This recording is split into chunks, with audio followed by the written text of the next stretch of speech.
റോമാലേഖനം 8-ാം അധ്യായത്തിന്റെ 32-ാം വാക്യത്തിൽ അപ്പോസ്തലനായ പൗലോസ് ചോദിക്കുന്ന ഒരു ചോദ്യമുണ്ട്. സ്വന്തം പുത്രനെ ആദരിക്കാതെ നമുക്ക് വേണ്ടി നൽകി തന്ന ആ ദൈവം അതോടുകൂടെ സകലതും നമുക്ക് നൽകാതിരിക്കും.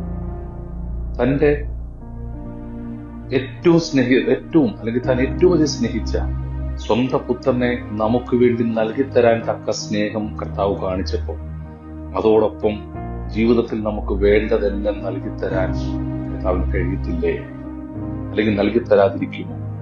ഇന്ന് പ്രഭാതത്തിലെ ചിന്ത ഇതാണ്. ജീവിതത്തിന്റെ പ്രതിസന്ധിയിലും പ്രശ്നത്തിലും ഒക്കെ നാം നട്ടം തിരിയുമ്പോൾ ഒരു തിരിച്ചറിവ് നമുക്കുണ്ടാകണം. സ്വന്തം പുത്രനെ നമുക്ക് വേണ്ടി നൽകിയ കർത്താവ് അതോടുകൂടെ സകലതും നമുക്ക് നൽകി തരുവാൻ ശക്തനാണ്. ഇതൊരു ധൈര്യമാണ് നമുക്ക് നൽകേണ്ടത്. എല്ലാ സമയങ്ങളിലും നമ്മുടെ പ്രാർത്ഥനയ്ക്ക് ഉത്തരം കിട്ടിയില്ലെന്ന് വരാം.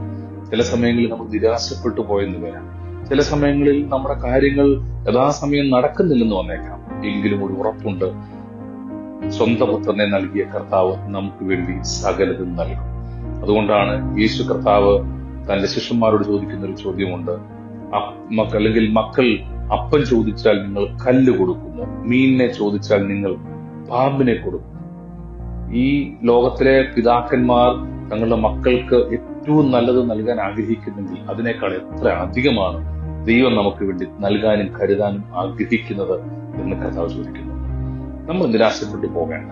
പല സമയങ്ങളിലും നമ്മൾ ചിന്താകുലരായി നിരാശപ്പെട്ടു പോകുമ്പോൾ ഓർക്കണം, ഒരു ലോകത്തിലെ പിതാവിനേക്കാൾ സ്നേഹവാനായ ഒരു പിതാവ് നമുക്ക് വേണ്ടിയുണ്ട്. സകലതും കരുതാനും സകലതും നൽകാനും ഈ കർത്താവിന് കഴിയും. ദൈവത്തിന് അസാധ്യമായതൊന്നുമില്ല.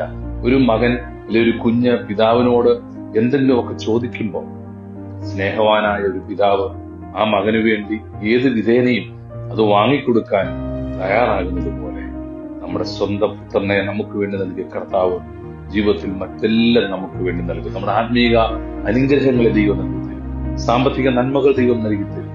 ശാരീരിക ആരോഗ്യം ദൈവം നൽകി തരും. ഒപ്പം തന്നെ നിങ്ങളുടെ ജീവിതത്തിന്റെ സമൃദ്ധിയും ദൈവം നൽകി തരും. അതുകൊണ്ട് തന്നെ ധൈര്യത്തോടെ പറയണം, സകലതും എനിക്ക് വേണ്ടി നൽകിത്തരാൻ എന്റെ കർത്താവിന് കഴിയും. നിങ്ങൾക്ക് വേണ്ടി കരുതാൻ കഴിയുന്ന ഒരു ദൈവമുണ്ട്.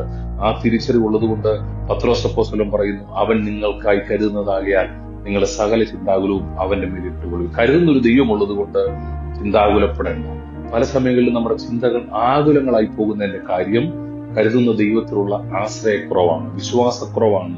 അതുകൊണ്ട് കൂടുതൽ വിശ്വസിച്ച് പറയണം, ഞാൻ വിശ്വസിക്കുന്നു, കരുതുന്ന ഒരു ദൈവം എനിക്കുണ്ട്, അതുകൊണ്ട് ഞാൻ ആകുലപ്പെടുന്നില്ല, അവൻ എന്റെ കരം പിടിക്കുന്നുണ്ട്. പത്രോസിന്റെ ജീവിതാനുഭവത്തിൽ പത്രോസിനറിയാം, തന്റെ ജീവിതത്തിലെ പ്രതിസന്ധി ഘട്ടങ്ങളെല്ലാം കർത്താവ് തന്നോടൊപ്പം വന്നു. തിരയടിച്ച് കടലിൽ തൻ മുങ്ങിത്താഴ്വെന്ന് ചിന്തിച്ചപ്പോൾ ആ കാറ്റെ കടലെ ശാന്തമാകാൻ പറഞ്ഞ് യേശുവോട് വരിക. കടലിൽ നടക്കുമ്പോൾ മുങ്ങിത്താഴ്പ്പോൾ യേശു വരിക. ബ്രഹ്മപ്പണം എടുത്ത് സ്വന്തം കരം കൂടെ അടയ്ക്കാൻ വേണ്ടി തനിക്ക് വേണ്ടി നൽകി കൊടുക്കുക. അമ്മായിമ്മയ്ക്ക് പനി പിടിച്ചിരിക്കുമ്പോൾ സൗഖ്യദാതാവായി യേശു വരിക. അതുപോലെ നിങ്ങളുടെ എല്ലാ ജീവിതത്തിന്റെ ഏത് ആവശ്യഘട്ടങ്ങളിലും കർത്താവ് കൂടെയുണ്ട്. അവൻ നിങ്ങളോടൊപ്പം വരും. അതുകൊണ്ട് he cares for you. അവൻ നിങ്ങൾക്ക് വേണ്ടി കരുതുന്നുണ്ട്. ചിന്താകുലപ്പെടേണ്ട, ആശങ്കപ്പെടേണ്ട, നിങ്ങളുടെ തലമുറകളെ ഓർത്ത് നിരാശപ്പെടേണ്ട. അവർക്ക് വേണ്ടിയും കർത്താവ് കരുതും. കർത്താവ് ഒരു നല്ല പിതാവാണ്. മക്കൾക്ക് വേണ്ടിയും കൊച്ചുമക്കൾക്ക് വേണ്ടിയും ഒക്കെ പിതാക്കന്മാർ കരുതുന്നതിനേക്കാൾ ഉപരിയായി സ്വർഗസ്ഥനായ ഒരു ദൈവം കരുതുമെന്ന് വിശ്വസിച്ച് ആ കരങ്ങൾ ഉയർത്തി ദൈവത്തിന് നന്ദി പറയണം. അങ്ങനെ ഒരു ദൈവം നമുക്ക് ഇവിടെ സ്വർഗത്തിലുണ്ട്. അവൻ കരുതുന്നു. വീണ്ടും ആ ധൈര്യത്തോടെ വാക്യം പറയണം, അവൻ എനിക്കായി കരുതുന്നതാകയാൽ എന്റെ സകല ചിന്താകുലവും ഞാൻ അവന്റെ മേലിടുകയാണ്. കാരണം അവനാണ് വഹിക്കാൻ കഴിയുന്നത്. സങ്കീർത്തനക്കാരൻ പറയുന്നു, നാളുതോറും നമ്മുടെ ഭാരങ്ങളെ ചുമക്കുന്ന ദൈവം. അതെ, നമ്മുടെ ഭാരങ്ങളെ കർത്താവ് ചുമക്കുന്നത് കൊണ്ട് നാം ഭാരം ചുമക്കേണ്ട. കർത്താവ് നമ്മുടെ ഭാരം ചുമക്കും. കർത്താവെ, പ്രത്യാശയോടെ ഞങ്ങൾ നിർത്തണം. അങ്ങ് ഞങ്ങൾക്ക് വേണ്ടി കരുതുന്നുള്ള ഉറപ്പ് ഓരോ ഹൃദയങ്ങളും നൽകണമേ. ചോദ്യങ്ങളും ആശങ്കകളും ഉള്ളപ്പോഴും ചിന്താകുലപ്പെട്ടു പോകാതെ കർത്താവിൽ ആശ്രയിക്കാനുള്ള കൃപ കൊടുക്കണം. യേശുവിന്റെ നാമത്തിൽ തന്നെ.